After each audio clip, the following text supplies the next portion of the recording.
And I shared this with Sunday school class, so some of you have heard this, but the other day, a couple Sundays ago. But anyway, after I got done pastoring in Virginia, we went out on the truck because I wasn't going to pastor for a while. I wanted to break, so I was driving the truck over the road. Actually, to be honest with you, Sal, you'll appreciate this. I didn't ever want to go back to pastor again.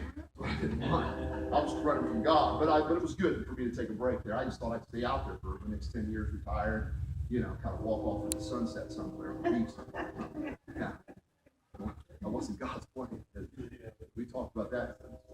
But anyway, so we went out on the truck. Well, had some financial things that I had to get straightened. And I was talking to a lawyer about it and stuff. And I remember that, and I don't even know how he found out, but Ruth used to have a seizure disorder.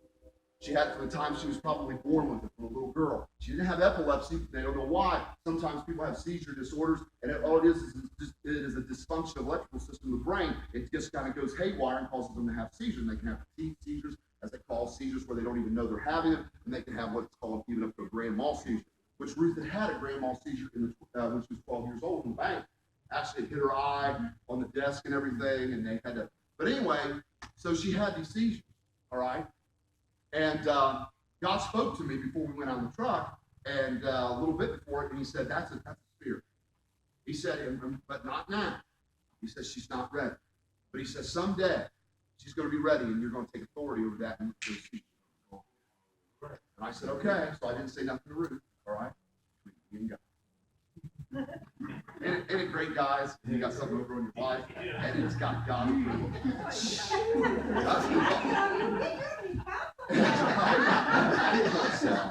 Bless her.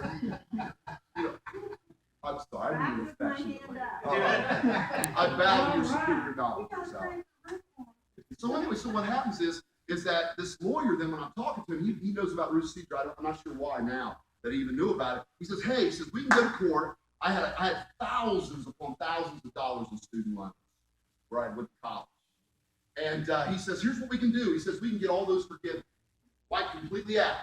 He says, what we'll do is that we'll go to court, and he said, we'll state that your wife isn't going to be able to work because of the seizure disorder. And then we got, well, first I'm like, look at this. It's God, man. This is great, And then the Spirit spoke to me immediately. He says, if you do that, you're going to come in agreement with that Spirit, and Ruth will never be free of that seizure. This guy had holding thousands of dollars in his hand were going to be forgiven and taken care of. Or my wife. Yeah. And I told him, I said, no, we're not going to do that. I said, she'll be fine.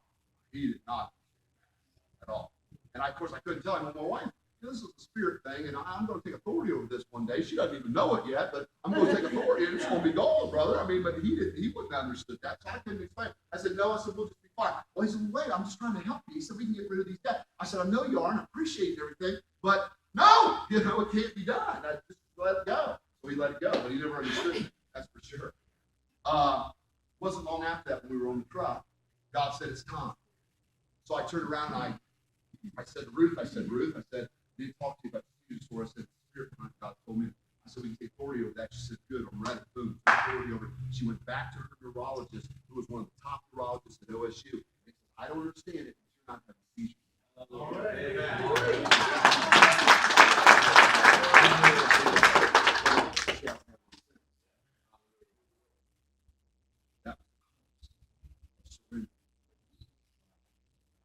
God.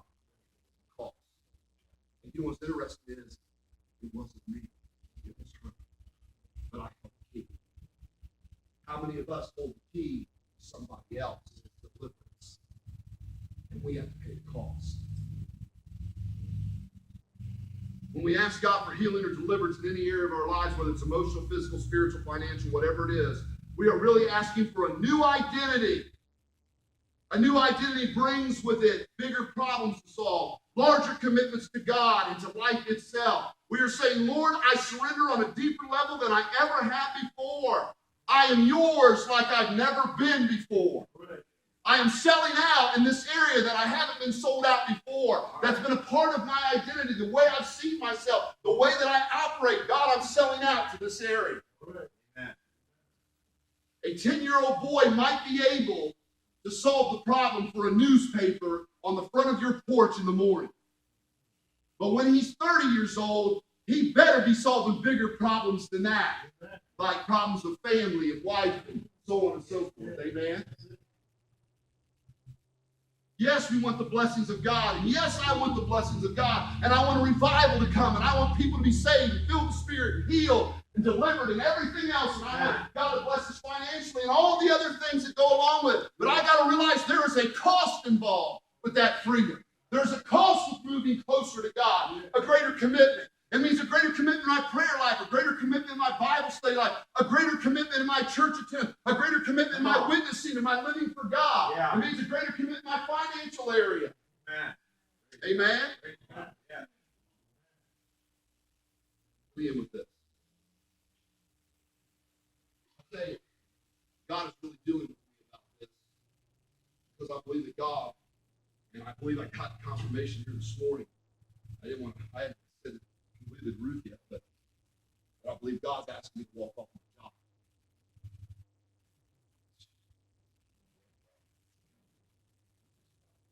It's been a struggle, but God stirred up the nest there at work. I mean, when I was 20, I did that. I walked off the job at electric. One guy said, I can't believe he says you're walking off the job to die. But God always took care of our needs. Now all of a sudden, God's asking me to do it again. I have nothing. All right. Let's go. I'm letting my eyes.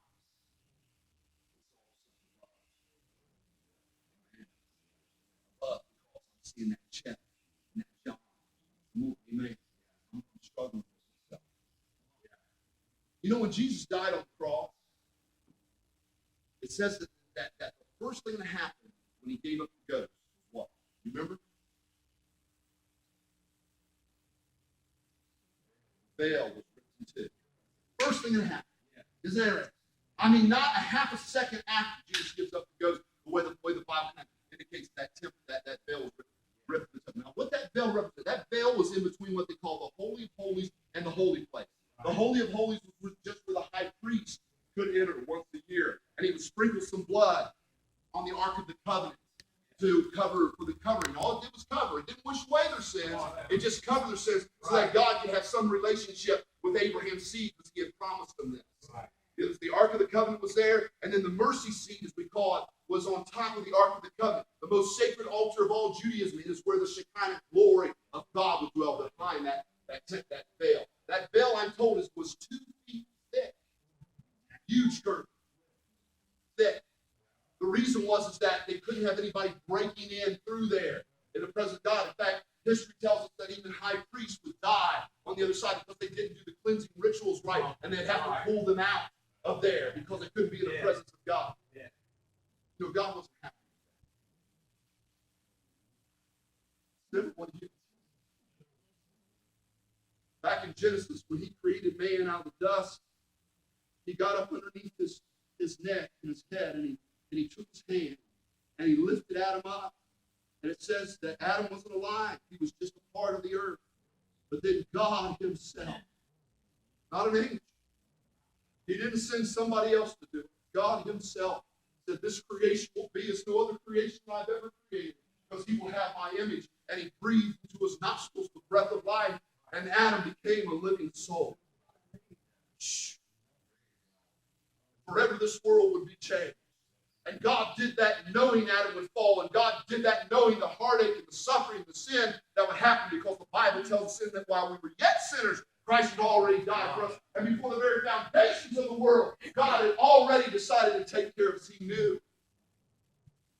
Now, Jesus died. God doesn't wait a second.